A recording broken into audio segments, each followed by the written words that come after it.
Selamat siang semua, Sobat Universe. Jadi kali ini kita kedatangan tamu yang sangat menarik. Oke lah, agak lebay ya Bang. Wow. Nah, jadi kita kali ini kedatangan tamu yang sangat menarik karena kita mau bercerita dan berdiskusi tentang bagaimana financial literasi, investasi itu seperti apa dan kenapa kaum milenial kayak kita ini harus berinvestasi sedini mungkin. Karena kadang kan kita investasi ya ikut-ikutan, tapi nggak tahu tujuannya apa gitu kan. Nah, sekarang kita mau diskusi tentang itu dulu.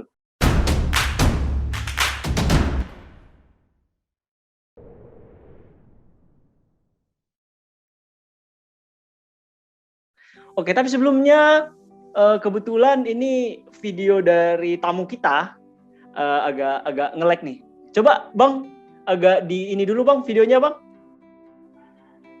Oke, nah ini dia tamu yang kita tunggu-tunggu. Yuk langsung aja Bang, perkenalan Bang. Oke teman-teman semuanya, kenalkan saya Aaron Lisandrio, saya teman perminyakannya waktu zaman kuliah dulu di ITB. Nah, Rafael ini junior saya. Iya, saya sendiri ini sekarang kerja di Pertamina ya, dan mulai investasi tahun 2017, jadi kira-kira udah 4 tahun. Tapi mulai kripto ini mungkin sekitar baru kemarin Maret 2021 ya. Tapi kita semoga sama-sama cuan lah.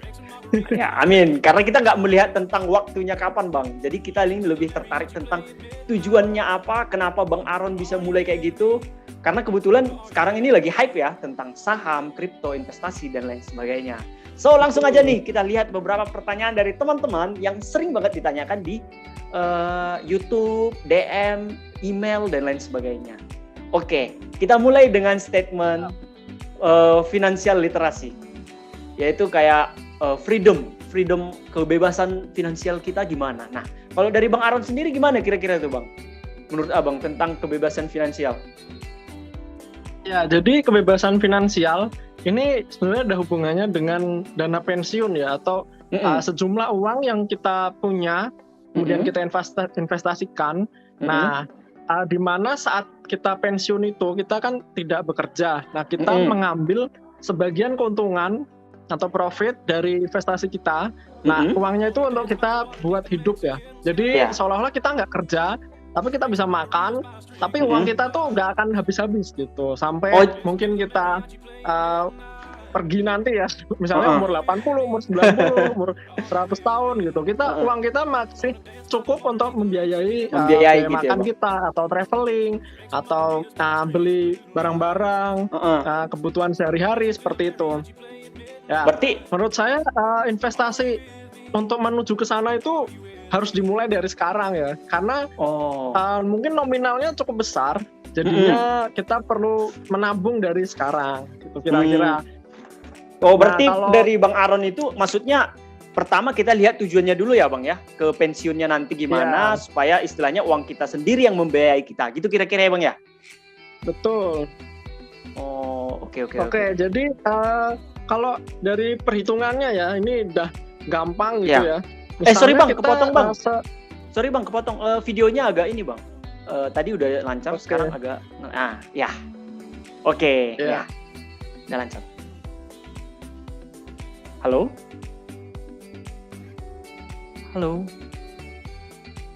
Ya, biasalah kita internetnya lagi ini ya. Kayaknya internet saya nih. Halo Bang. Gimana, udah lancar lah? Udah lancar Bang. Oke, sorry. Ya, tadi udah sampai ke ini Bang, perhitungan. Kira-kira kalau kita masih mau kerja 25 tahun lagi, sampai umur misalnya ya 55 gitu ya. Nah, kita perlu uang sampai 10 miliar untuk kita bisa mendapatkan penghasilan sebulan itu dari profit 12 juta per bulan ya. Nah, 10 miliar kan kayaknya besar tuh, tapi kalau kita investasikan sebulan tuh kira-kira cuma kita butuh nabung sekitar 3 juta rupiah.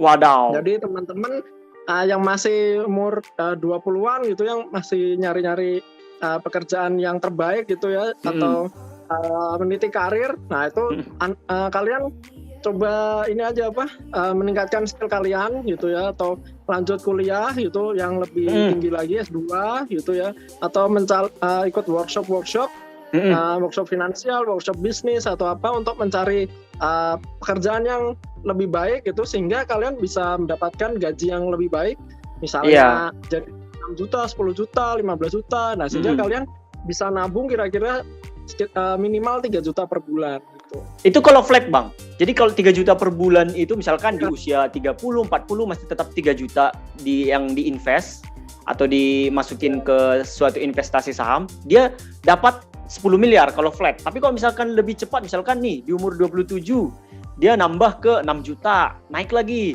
Di umur 30 nambah ke 10 juta per bulan, berarti bisa lebih cepat dong, Bang? Ya betul, bisa lebih cepat. Gitu kira-kira kalau kita bisa nabung 12 juta, kita mungkin cuma butuh 10-15 tahun lagi. Waduh. Gitu, kita nggak perlu kerja lagi. Iya. Dengan asumsi return-nya itu per tahun kira-kira berapa, Bang? Kalau misalkan dirata-ratain. Ya, nah ini hasil hitungan dari saya sendiri ya, di mana saya investasi itu di kripto dan di saham, di mana dua investasi itu yang resikonya lumayan tinggi ya dibanding lain-lainnya gitu ya. Nah, kira-kira tuh rata-ratanya 16%, 16-17% per tahun.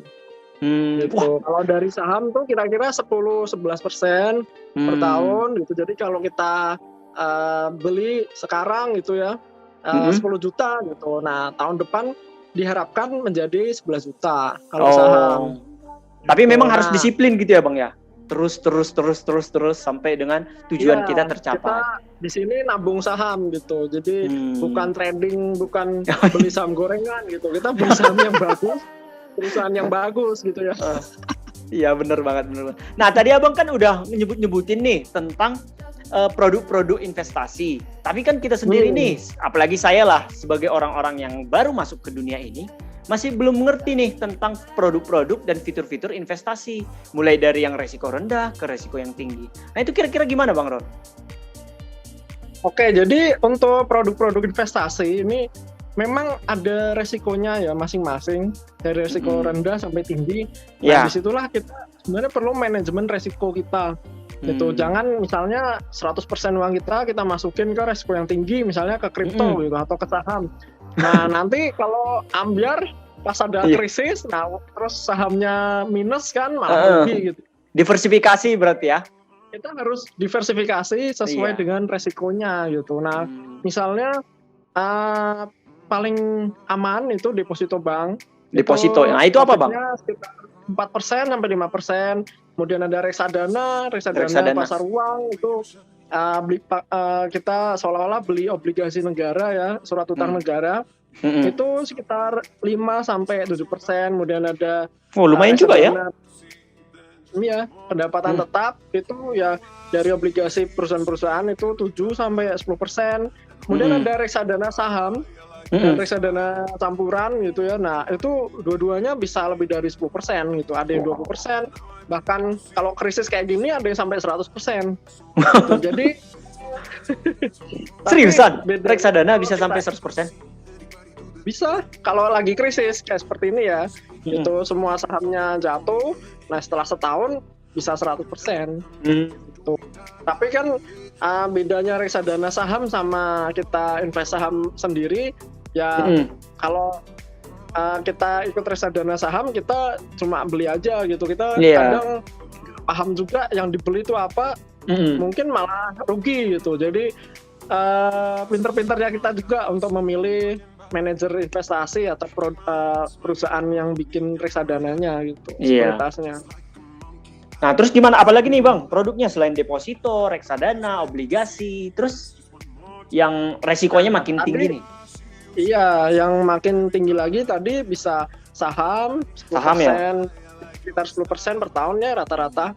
Yang bagus tapi kan, bukan gorengan. Nah, kalau kripto ini bisa investasi, bisa trading juga gitu. Tapi untuk investasi itu kita harus perhatikan timing. Jadi intinya semakin tinggi resiko suatu produk investasi, kita harus semakin banyak belajar. Benar. Nah, kalau kita misalnya nih, saya ibu rumah tangga misalnya gitu, atau temennya Arvel ada yang ibu rumah tangga dan banyak urusan gitu ya, atau wanita karir gitu dan kerja lembur gitu, nggak sempat gitu. Nah, mungkin untuk paling bagus bisa beli reksadana indeks saham ya, karena indeks saham itu ngikutin indeks, pasti mereka belinya saham yang bagus-bagus dong gitu. Iya. Saham Contohnya apa tuh, Bang? BRI, saham Unilever, saham Indofood gitu. Jadi saham yang bagus-bagus mereka beli. Nah, itu yang saya sebut tadi kira-kira 10% per tahun itu. Tapi kalau reksadana saham itu ya yang beli apa ya tergantung manajer investasinya. Jadi Nah, ini Bang, banyak yang bingung nih, Bang. Bedanya reksadana dengan saham tuh apa sih gitu? Kan sama-sama reksadana, ada reksadana saham. Saham ada saham juga. Nah, bedanya apa itu? Jadi kalau saham itu kita bisa beli sendiri ya sebenarnya gitu. Nah, tadi makanya lebih bedanya waktu yang kita punya ada nggak sih untuk kita analisis sendiri gitu. Kalau kita nggak bisa analisis sendiri atau nggak punya waktu, ya kita bisa reksadana. Gitu. Reksadana ini ada manajer investasi atau perusahaan yang ngaturin uang kita gitu. Dia mengumpulkan dana dari banyak orang gitu, misalnya sampai 10 miliar, 100 miliar, 1 triliun mungkin gitu kan. Nah, kemudian dia beli saham sendiri gitu dan dia ngaturin. Nah, kita nanti yang bisa dapat untung, tapi bisa rugi juga sama seperti saham gitu. Tapi makanya tadi menurut saya kalau paling bagus kita beli reksadana reksadana indeks saham gitu, karena dia udah pasti sesuai dengan saham-saham yang bagus. Dia belinya pasti saham bagus, nggak mungkin saham yang aneh-aneh gitu. Kan kayak kita ini Bang, kayak terutama aku dan beberapa teman-teman lain nih yang misalkan baru masuk ke dunia ini. Dari Abang sendiri menyarankan produk investasi apa sih? Maksudnya yang sembari belajar gitu. Karena kan tadi kan kita lihat profil resikonya mulai dari deposito, reksadana, saham, terus kemudian kripto. Itu kan kripto paling tinggi tuh resikonya. Nah, untuk kami yang pemula-pemula gini tuh Bang, lebih baik disarankan masuk ke produk apa kira-kira? Oke, untuk pemula yang mungkin masih muda ya, umur 20-an tahun gitu, sebenarnya aku saranin belajari semua ya, karena kan kita jiwa masih muda tuh masih semangat gitu untuk benar belajar. Benar banget. Iya, jadi kita coba aja masuk, kita bikin akun gitu ya, misalnya kripto kita bikin wallet, kemudian kita buka daftar di exchange gitu, misalnya Binance atau Indodax atau toko kripto atau Huobi gitu ya. Nah, terus kita daftar juga Indo Premier itu atau buka sekuritas di Mandiri atau di Mirae gitu ya. Nah, kita coba aja semuanya. Kemudian kita coba beli saham, kita coba beli saham yang bagus, kita beli coba koin kripto yang bagus gitu, yang misalnya Bitcoin, Ethereum, Binance, itu Cardano, Ripple, yang 10 besar lah gitu. Nah, saham juga kita beli 10 saham yang besar yang bagus, tadi udah aku sebutin. Astra, Bank BRI, Bank BCA gitu, terus Indofood, Unilever gitu dan lain-lainnya. Nah, setelah kita coba masukin pakai uang dikit dulu aja gitu. Nah, itu kan kita masih nyoba-nyoba nih. Jadi kita langsung nyemplung gitu ya. Belilah 500.000 gitu. Nah, itu dia Bang. Kita nyoba. Nah, itu dia yang kadang kayak istilahnya anak-anak muda zaman sekarang itu takut gitu. Karena mikirnya kayak uangku kan cuma 200.000, uangku cuma 100.000, emang bisa investasi? Nah, itu gimana Bang? Modal minimumnya berapa? Apa bikin akun itu bayar nggak sih? Sebenarnya gratis ya. Kalau minimumnya seingatku tuh paling sekitar 100-200 ribu gitu. Jadi dengan modal yang kecil, misalnya kita 500.000 aja kita nyoba gitu, atau 200.000 nyoba itu udah bisa. Gitu. Nah, bedanya kalau di tuh saham, teman-teman. Ya bedanya kalau di saham itu memang ada beberapa jenis saham yang dia itu kita harus beli satu lot gitu. Satu lot itu 100 lembar maksudnya. Jadi 100 lembar saham, misalnya saham Bank BRI gitu harganya 4.000.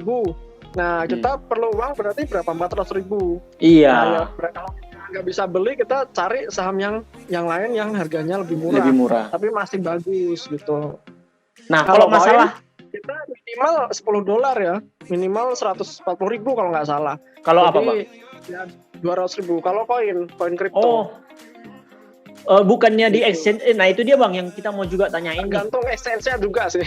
Oh, kalau misalkan perbedaan antara saham dan kripto itu apa sih Bang? Kan sebenarnya sama-sama aset investasi. Cuman perbedaannya gitu gimana sih? Maksudnya ada orang yang bicara tentang saham, ada orang yang bicara tentang kripto di sini. Kita sebagai orang awam tuh kadang bingung ya. Duh, mau masuk duluan di mana ya? Kripto atau saham? Nah, ini perbedaannya apa sih gitu? Ya, jadi saranku tadi ya, bisa kita coba semuanya, kita coba dua-duanya. Nah, sambil kita coba, sambil kita pelajari aplikasinya, di situ ada apa aja bisa kita lihat. Kita bisa lihat fundamentalnya, misalnya saham, kita bisa lihat laporan keuangannya, kita bisa lihat rasio-rasio valuasi saham, misalnya seperti PER, PBV, gitu ya.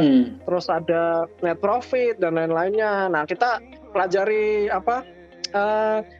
data-data dari perusahaan saham gitu. Nah, kalau kripto dulu kayak kita beli, nanti kita bisa tahu tuh di situ misalnya profil harga Bitcoin seperti apa, profil harga Ethereum seperti apa. Nanti di internet kita bisa search lagi, misalnya Bitcoin itu sejarahnya seperti apa, terus Ethereum itu foundernya siapa, atau dia kenapa dibuat, atau tahun berapa dibuatnya. Nah, bedanya kalau di saham itu, saham tuh adalah kepemilikan kita terhadap perusahaan. Iya. Gitu. Nah, saham itu kita beli atau kita pegang gitu ya. Nanti dengan harapan perusahaannya kan profitnya meningkat, penjualannya meningkat gitu. Semakin tahun gitu, 5 tahun lagi misalnya meningkat 50% atau 100% gitu ya. Nah, nanti kan perusahaannya bagus tuh, makanya ada orang lain lagi yang beli. Nah, karena ada orang lain yang beli saham perusahaan itu tersebut, nah gitu terus, makanya sahamnya bisa naik. Nah, kenaikan itu kita sebut capital gain atau kenaikan harga saham. Ya, kenaikan harga saham seperti itu. Nah, selain itu kita juga dapat dividen. Dividen ini sebagian dari profit perusahaan itu akan dibagikan kepada pemegang saham. Misalnya ada perusahaan yang bagikan dividennya 100%, ada yang 50%, ada yang 30% gitu. Jadi kita bisa dapat lah itu kira-kira kalau dibanding modal kita mungkin sekitar 3% sampai 10% gitu dividennya. Lumayan, misalnya kita taruh di saham 500.000 gitu ya. Nah, saat pembagian dividen kita bisa lumayan dapat 50.000. 50.000, iya lumayan tuh. Kita taruh uang 100 juta. Iya. Gitu, kita dapat 10 juta. Dapat 10 juta gitu. Dari dividen. Sedangkan dividen ini kalau perusahaan yang bagus biasanya tiap tahun akan membagikan dividen. Ya. Gitu. Jadi ya kita berharap, berdoa semoga perusahaannya bagus terus ya gitu. Kita juga beli tuh produknya. Misalnya shampoo-nya Unilever, kita beli Indomie, beli gitu biar perusahaannya cuan terus. Gitu. Ke Bank BRI, ke Bank BNI misalnya gitu ya. Iya, kita transaksi pakai BCA, pakai Mandiri, pakai bahkan sekarang udah ada Bank Syariah Indonesia gitu. Bagi teman-teman yang ingin yang syariah. Nah, itu dia, Bang. Kalau misalkan saham kan kita ada produknya nih jelas. Ada sampo, ada bank, ada istilahnya jelas lah produknya Indomie gitu. Nah, kalau kripto itu produknya apa sih, Bang? Jadi kalau kripto ini sebenarnya dunianya beda lagi ya, dunia lain ini sebenarnya. Ya ini sesuatu sebenarnya bisa dibilang mata uang gitu. Kalau seperti US dollar gitu, dolar Amerika, seperti rupiah, gitu, seperti pound sterling Inggris. Jadi si blockchain, jadi cryptocurrency tadi itu mereka ini membuat namanya teknologi blockchain gitu. Nah, teknologi blockchain ini sebenarnya tuh mirip seperti yang ada sekarang di bank ya. Jadi kalau kita mau transfer, aku mau transfer Rafael nih uang 1 juta rupiah. Nah, aku akan buka aplikasi mobile banking, kemudian isi rekeningnya Rafael, misalnya Rafael banknya lain gitu. Nah, aku kena charge 1.500 gitu, aku transfer. Nah, uangnya ini akan tercatat di bank punyaku misalnya BNI. Nah, Rafael BCA gitu. Tercatat tuh. Aku ngirim berapa, nanti di tempat Rafael juga ada tercatat lagi dapat berapa dari siapa gitu, tercatat. Nah, semua ini dari bank BNI ke bank BCA itu akan melalui lagi sebenarnya ada pihak lain yaitu Bank Indonesia atau Bank Sentral. Nah, jadi semua transaksi itu tercatat gitu ya. Nah, di cryptocurrency itu sebenarnya mirip, tapi semangatnya cryptocurrency itu adalah tidak mau dikontrol atau melewati pihak bank sentral. Jadi aku bisa transfer uang langsung ke Rafael, gitu, nggak usah ngelewatin bank, nggak usah ngelewatin bank sentral, nggak ada perantara gitu ya. Gitu. Nggak ada perantaranya dan bisa lebih cepat. Apalagi kalau misalnya Rafael di Amerika nih, nah aku bisa kirim uang ke Rafael gitu, ke walletnya Rafael lebih cepat gitu, entah 3 menit atau 10 detik gitu bisa gitu. Nah, dan nggak ada pembatas, misalnya aku mau kirim uang 1 miliar juga gampang, misalnya Rafael buka bisnis McDonald gitu ya, butuh 10 miliar misalnya. Nah, aku bisa kirim uang ke Rafael gitu. Iya. Oh ya Bang, ini gambarnya agak nge-lag lagi Bang. Lagi gambarnya agak ini. Sambil aku lihat ini udah banyak nih Bang yang lumayan nanya di TikTok nih. Ya. Nah, kita langsung coba jawab aja pertanyaan.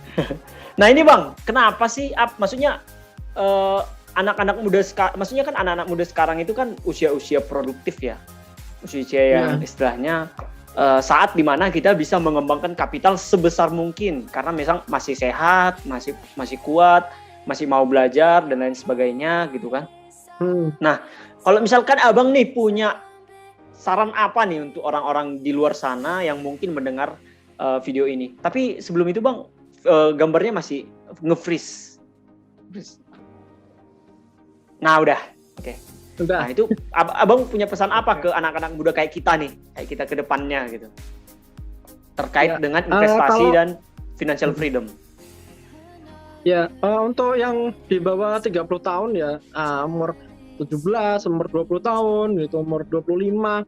Nah, saranku kita coba aja buka rekening saham gitu atau akun saham gitu ya, bisa pakai Indo Premier tadi, Mandiri Sekuritas, Mirai dan Ajaib gitu ya kalau sekarang yang Ajaib lebih cepat. Nah, terus kita juga bisa buka rekening di exchange ya, kripto gitu. Jadi kita pelajari aja dulu.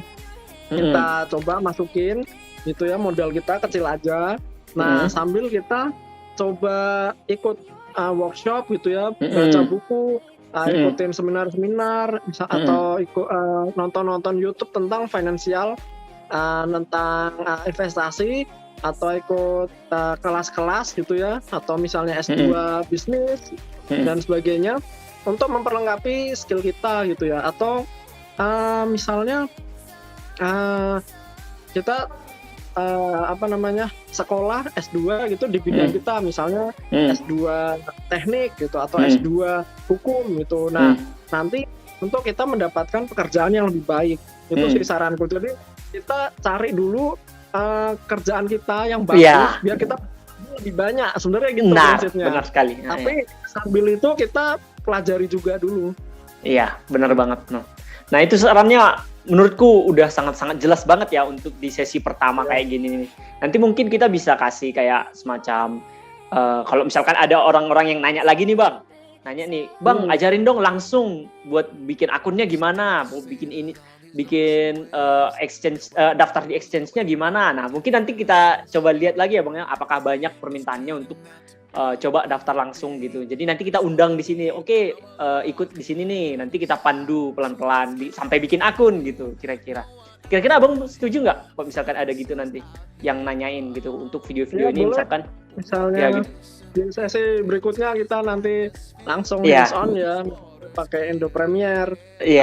Cara belinya gitu. Nah, untuk teman-teman mungkin bisa install dulu. Nanti kemudian coba daftar gitu ya. Karena daftarnya sekarang nih zaman internet, zaman milenial ini nih udah gampang gitu untuk daftar, nggak kayak dulu kayak ngirim dokumen kayak ribet lah dulu tuh, sekarang gampang sih. Bener banget. Makanya kita Oh. iya. Makanya kita beruntung banget ada di zaman ini. Zaman dimana orang-orang yang pengen belajar itu pasti istilahnya growth-nya lebih cepat gitu. Jadi belajar terus gitu. Haus terus dengan ilmu-ilmu yang baru gitu. Makanya dari aku pribadi juga Bang Ron, di tahun 2020, 2021 ini baru kenal investasi, kripto, saham gitu-gitu itu. Wah, itu merupakan salah satu momentum atau merupakan kesempatan untuk bisa lebih mengenal financial literacy gitu. Makanya ini makasih banyak Bang untuk istilahnya sharing sharing singkat. Mungkin nanti kita bisa bikin atau nge-provide yang lebih baik lagi dari sekedar misalkan nge-zoom gitu, atau mungkin kita bisa undang Bang Aaron gitu. Sehingga teman-teman di luar sana yang nitip pertanyaan, yang nitip istilahnya keingintahuan, mau nanya apa nih? Karena kebetulan kan untuk istilahnya informasi dari Bang Aaron ini kan istilahnya jarang banget ya, misalnya kita temukan istilahnya di sana free dan lain sebagainya gitu kan. Makanya ini juga kira-kira nih Bang, sebagai penutup, kira-kira closingnya apa ini? Maksudnya berdasarkan pengalaman Abang selama ini itu kira-kira apa yang paling berkesan yang kira-kira Abang mau sampaikan ke kita sebagai orang yang udah lebih dulu makan garam investasi gitu kira-kira. Tapi ini nge-freeze lagi nih Bang videonya.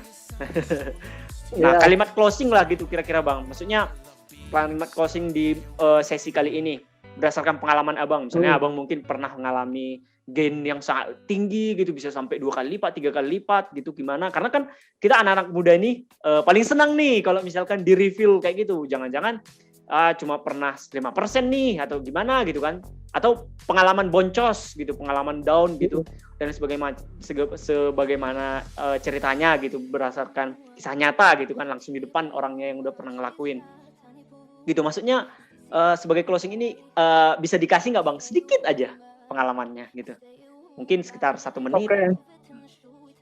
Ya, jadi kan aku udah mulai di saham gitu ya pertama kali tahun 2017 gitu.